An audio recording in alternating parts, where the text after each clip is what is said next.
പ്രിയമുള്ള കുട്ടികളെ, കഴിഞ്ഞ ക്ലാസ്സിൽ നമ്മൾ എനർജിയെക്കുറിച്ച് ഡിസ്കസ് ചെയ്തിട്ടുണ്ടായിരുന്നു. അപ്പോൾ എനർജി രണ്ട് തരത്തിൽ അല്ലേ, മെക്കാനിക്കൽ എനർജിയെ പൊട്ടൻഷ്യൽ എനർജി ആയിട്ടും കൈനറ്റിക് എനർജി ആയിട്ടും നമ്മൾ ഡിവൈഡ് ചെയ്തിട്ടുണ്ടായിരുന്നു. ഇതിൽ കൈനറ്റിക് എനർജി ½mv²ഉം പൊട്ടൻഷ്യൽ എനർജി mgh ആയിട്ട്. ഇത് രണ്ടും വളരെ ഇമ്പോർട്ടൻ്റ് ആയിട്ടുള്ള എനർജിയുടെ വേർഷൻസ് ആണ്. ഓക്കെ, അപ്പോൾ നമുക്ക് ഒരു പ്രോബ്ലം, ഇതുപോലെ എനർജി കണ്ടുപിടിക്കുന്ന പ്രോബ്ലംസ് നമുക്കൊന്ന് ജസ്റ്റ് ചെക്ക് ചെയ്ത് നോക്കാം. 10 മീറ്റർ ഹൈറ്റിലുള്ള ഒരു ഒബ്ജക്റ്റിൻ്റെ body of mass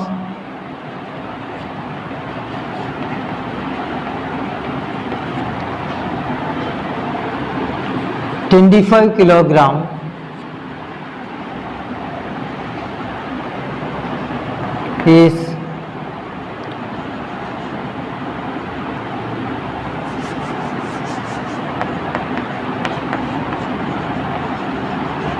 is placed at a height of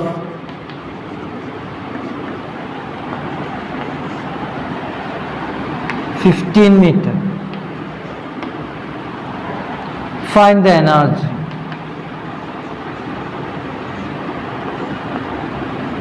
question വളരെ കോംപ്ലിക്കേറ്റഡ് ആക്കിയിട്ടില്ല.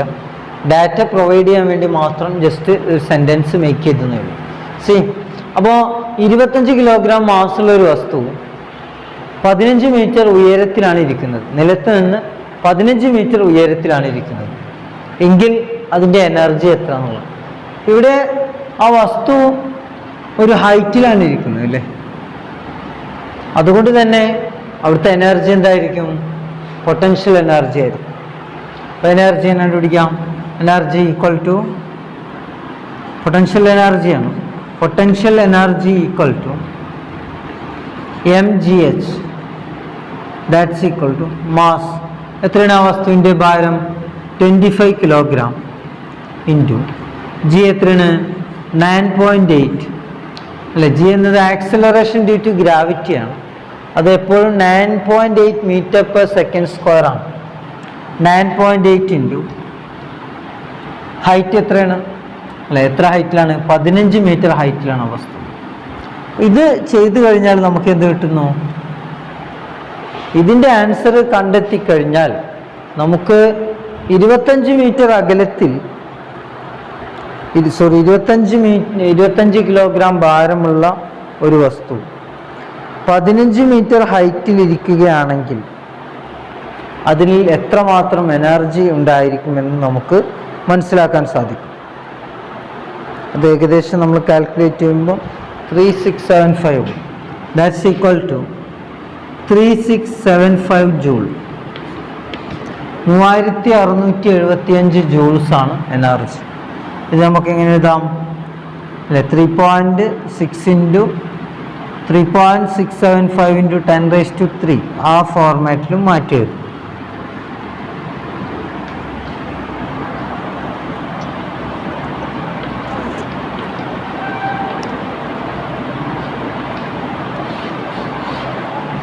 ഇങ്ങനെ എന്ത് ചെയ്യാം? ഇതിനെ ഡിനോട്ട് ഇങ്ങനെ ഈ ഫോർമാറ്റിൽ എഴുതുന്നതിനാണ് നമ്മൾ സയൻറ്റിഫിക് നൊട്ടേഷൻ എന്ന് പറയുന്നത്. ഓക്കെ, ഇനി അടുത്ത ദിവസം നോക്കാം. A body of mass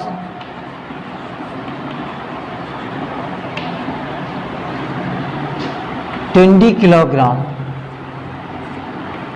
is moving with a velocity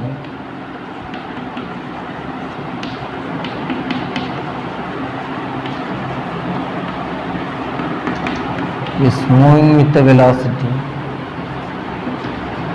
35 meter per second. 35 meter per second. Find the energy.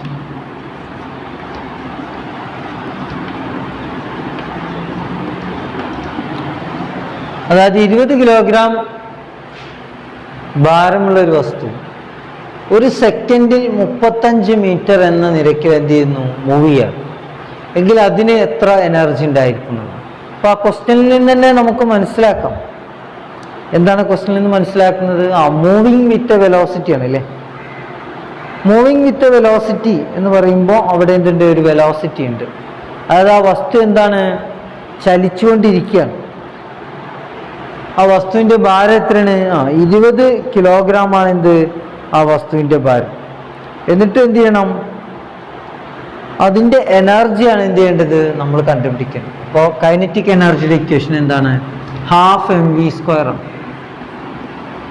നമ്മളിത് ചെയ്യുമ്പോൾ 1/2 ഇൻറ്റു എം മാസ് ആണ് അല്ലേ, 20 കിലോഗ്രാം ഇൻറ്റു v², 35 ആണ് velocity, 35 into square.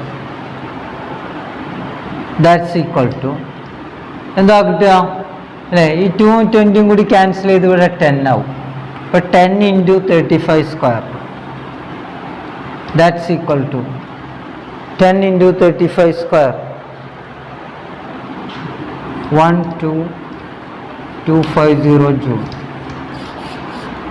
or 1.225 into 10⁴ joule. 1.225 into 10⁴. 10⁴ എന്ന് പറയുന്നത് 10,000 ആണ്. അത് multiple ചെയ്ത് കഴിഞ്ഞാൽ എന്ത് ചെയ്യും? ഈ പോയിന്റ് ഒഴിവാകുകയും ചെയ്യും, ഒരു 0 വരികയും ചെയ്യും. അപ്പോൾ ഇങ്ങനെയാണ് നമ്മൾ എനർജി എന്ത് ചെയ്യുന്നത്? കണ്ടുപിടിക്കുന്നത്. അപ്പോൾ ഈ എനർജി കണ്ടുപിടിക്കുമ്പോൾ ഇവിടെ ഈ ക്വസ്റ്റ്യൻ നിങ്ങൾ ശ്രദ്ധിച്ചോ? മൂവിങ് വിത്ത് വെലോസിറ്റി. വെലോസിറ്റി നമുക്ക് ക്വസ്റ്റ്യനിൽ എന്ത് ചെയ്തിട്ടുണ്ട്? തന്നിട്ടുണ്ട്. പക്ഷെ ചില കേസുകളിൽ വെലോസിറ്റി തരില്ല, പകരം എന്താ കിട്ടുക? ആക്സിലറേഷൻ ആയിരിക്കും. അല്ലെങ്കിൽ വെലോസിറ്റിയെ ഇനീഷ്യൽ വെലോസിറ്റി ആയിട്ടും ഫൈനൽ വെലോസിറ്റി ആയിട്ടും മാറ്റിയിട്ടുള്ള തരത്തിലായിരിക്കും ഉണ്ടായിരിക്കുക. ചില സമയത്ത് ഫോഴ്സും ആക്സിലറേഷനും ആയിരിക്കും ഉണ്ടായിരിക്കുക. അപ്പോൾ അതിൽ നിന്ന് വെലോസിറ്റി എങ്ങനെ ഫൈൻഡ് ചെയ്യാമെന്ന് നമ്മൾ 2ാമത്തെ ചാപ്റ്ററിൽ പഠിച്ചിട്ടുണ്ട്. അപ്പോൾ അത് ആ ചാപ്റ്ററിൽ ചെയ്ത ക്വസ്റ്റ്യൻസിൻ്റെ ആൻസറുകൾ ഇങ്ങോട്ട് ജോയിൻ്റായി വരണം. അതാണ് നമ്മൾ ഈ ചാപ്റ്ററിൽ പ്രത്യേകം എന്ത് ചെയ്യാനുള്ളത്? മനസ്സിലാക്കാനുള്ള ഒരു കാര്യം. ഓക്കെ. പിന്നെ മറ്റൊരു കാര്യമുള്ളത്,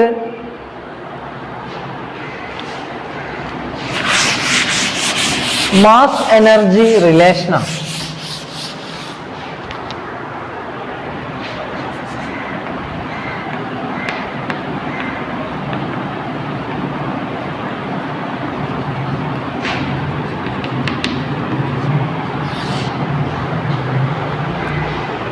വളരെ പ്രസിദ്ധമായ ഒരു ഇക്വേഷനാണ്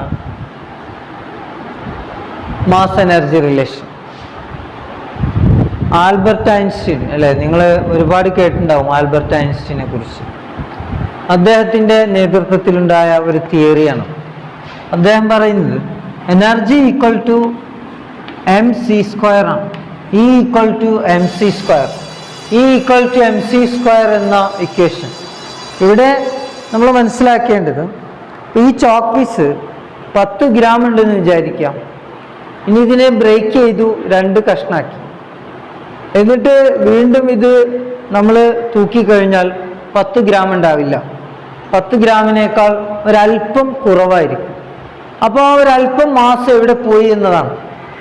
അപ്പോൾ അങ്ങനെ നഷ്ടപ്പെടുന്ന മാസ് എന്തായി മാറുകയാണ്? അത് എനർജി ആയിട്ട് മാറുന്നു എന്നാണ് ആ തിയറി. ആ എനർജി എന്തിന് തുല്യമായിരിക്കും? ആ എനർജി ഈക്വൽ ടു mc². നമുക്ക് എത്ര മാസാണോ, എത്ര ഭാരമാണോ നഷ്ടപ്പെട്ടത്, that mass into c². c is the velocity of light. Velocity of ലൈറ്റിനെ c എന്നാണ് എന്ത് ചെയ്യുന്നത്? ഡിനോട്ട് ചെയ്യുന്നത്. വെലോസിറ്റി ഓഫ് ലൈറ്റ് എത്രയാണ്? ഒരു സെക്കൻഡിൽ 3 ലക്ഷം കിലോമീറ്റർ ആണ്. 3 × 10⁸ മീറ്റർ പെർ സെക്കൻഡ് ആണ്. ഒരു സെക്കൻഡിൽ 3 ലക്ഷം കിലോമീറ്റർ ദൂരമാണ് ലൈറ്റ് സഞ്ചരിക്കുന്നത്. അപ്പോൾ വളരെ ചെറിയ ഒരു മാസ് പോലും, വളരെ ചെറിയ ഒരു വസ്തു, ഒരു മാറ്റർ, ഭാരമുള്ള ഒരു മാറ്റർ, അതെന്തായി മാറുന്നു? അത് എനർജി ആയിട്ട് കൺവേർട്ട് ആകുമ്പോൾ, അത് എനർജി ആയി മാറുമ്പോൾ വളരെ വലിയ തോതിലുള്ള എനർജിയാണ് എന്ത് ചെയ്യുക? നമുക്ക് റിസൾട്ടായിട്ട് ലഭിക്കുക. ഫോർ എക്സാമ്പിൾ, നമ്മളിപ്പോൾ ഒരു 2 കിലോഗ്രാം മാസ്, 2 കിലോഗ്രാം മാസുള്ള ഒരു വസ്തു ആ 2 കിലോഗ്രാം മാസ് കംപ്ലീറ്റ് എനർജി ആയിട്ട് മാറിയെന്ന് വിചാരിക്കുക. 2 കിലോഗ്രാം മാസ് മുഴുവൻ എനർജി ആയിട്ട് മാറി. അപ്പോൾ എത്ര എനർജി ഉണ്ടാവും എന്നാണ് നമ്മൾ മനസ്സിലാക്കുന്നത്. E ഈക്വൽ ടു mc² ആണ് അല്ലെ. മാസ് എത്രയാണ്? എമ്മിന് പകരം 2 ആവും. 2 ഇൻറ്റു ദെൻ നെക്സ്റ്റ് സി ആണ് അല്ലേ. സി വെലോസിറ്റി ഓഫ് ലൈറ്റ് ആണ്, and that's equal to 3 into 10⁸ ആണ്. അതിനെന്തിൻ്റെ ഇക്വേഷനിൽ സ്ക്വയർ ഉണ്ട്. സ്ക്വയർ ഇടുമ്പോൾ ആ ടേം കംപ്ലീറ്റ് എന്ത് ചെയ്യുന്നു? സ്ക്വയർ ചെയ്യും. ദെൻ 2 ഇൻറ്റു 3ൻ്റെ സ്ക്വയർ എത്രയാണ്? 9 ഇൻറ്റു 10⁸ സ്ക്വയർ ചെയ്ത് കഴിഞ്ഞാൽ നമുക്ക് ലഭിക്കുന്നത് 10⁻16 ആണ് അല്ലേ. 2 ഇൻറ്റു 8 ആണ്. 10⁸ സ്ക്വയർ ചെയ്ത് കഴിഞ്ഞാൽ നമുക്ക് ലഭിക്കുന്നത് 10⁻16 ആണ്. Okay, then that's equal to 2 into 9 18 into 10⁻16 ജൂളാണ്, or 1.7 into 10⁻17 joules. 1.7 into 10⁻17 joules. നിങ്ങൾ മനസ്സിലാക്കും. അതായത് അത്രയും കൂടുതൽ എനർജി 2 കിലോഗ്രാം മാസ് മാത്രം കൺവേർട്ടായി എനർജിയായി മാറിക്കഴിഞ്ഞാൽ വലിയ ഒരു എനർജി റിലീസാണ് ഉണ്ടായിരിക്കുക. ഈ എനർജി റിലീസാണ് ന്യൂക്ലിയർ ബോംബുകളിൽ, ന്യൂക്ലിയർ റിയാക്ടറുകളിലൊക്കെ എന്ത് ചെയ്യുന്നത്? സംഭവിച്ചുകൊണ്ടിരിക്കുന്നത്. അതുപോലെ ഈ chalk piece energy can neither be created nor be destroyed. ഈ ചോക്ക് പീസ് നമ്മൾ ബ്രേക്ക് ചെയ്യുമ്പോൾ ഉണ്ടാകുന്ന ശബ്ദം, ആ ശബ്ദം എനർജിയാണ്. ആ എനർജി എവിടെ നിന്നുണ്ടാകുന്നതാണ്? ആ എനർജി ഈ വസ്തുവിൻ്റെ ഭാരം നഷ്ടപ്പെട്ട്, ആ നഷ്ടപ്പെട്ട ഭാരം എന്തായി മാറുകയാണ്? നഷ്ടപ്പെട്ട ഭാരം എനർജി ആയിട്ട് കൺവേർട്ട് ചെയ്യുകയാണ് ചെയ്യുന്നത്. And that is the famous equation E equal to mc², where E is the energy, m is the mass of the object, and c is the velocity of light, and c equal to 3 into 10⁸ meter per second. അതായത് ഒരു സെക്കൻഡിൽ 3 ലക്ഷം kilometre ആണ് എന്ത് സഞ്ചരിക്കുന്നത്? Light സഞ്ചരിക്കുന്നത്. ഒരു സെക്കൻഡിൽ 3 ലക്ഷം kilometre ആണ് ലൈറ്റ് സഞ്ചരിക്കുന്നത്. അപ്പോൾ ഇവിടെ നമ്മൾ മനസ്സിലാക്കേണ്ടത് എനർജി നമുക്ക് ഡീൽ ചെയ്യാൻ കൂടുതലായിട്ട് വരുന്നത് 2 തരം എനർജീസ് ആയിരിക്കും. ഒന്ന് കൈനറ്റിക് എനർജി, ഹാഫ് mv² ആണ്. പിന്നൊന്ന് എന്താണ്? പൊട്ടൻഷ്യൽ എനർജി, mgh ആണ്. പിന്നെ മറ്റൊന്ന് എനർജിയുടെ ഇക്വേഷനിലെ E ഈക്വൽ ടു mc² ആണ്. ഇങ്ങനെ പല കേസുകളിലും പല തരത്തിലുള്ള ഇക്വേഷൻസും മറ്റും എന്തിനുണ്ടായിരിക്കും? എനർജിക്ക് ഉണ്ടായിരിക്കും. ഓക്കെ, പക്ഷെ എനർജിയുടെ യൂണിറ്റ് ഏതാണ്? ജൂൾ എന്ന യൂണിറ്റിലാണ് നമ്മൾ എന്ത് ചെയ്യുന്നത്? എനർജിയെ മെഷർ ചെയ്യുന്നത്. ഓക്കെ, അപ്പോൾ ഇനി നമുക്ക് നെക്സ്റ്റ് ക്ലാസ്സിൽ ഡിസ്കസ് ചെയ്യാം. Okay, thank you.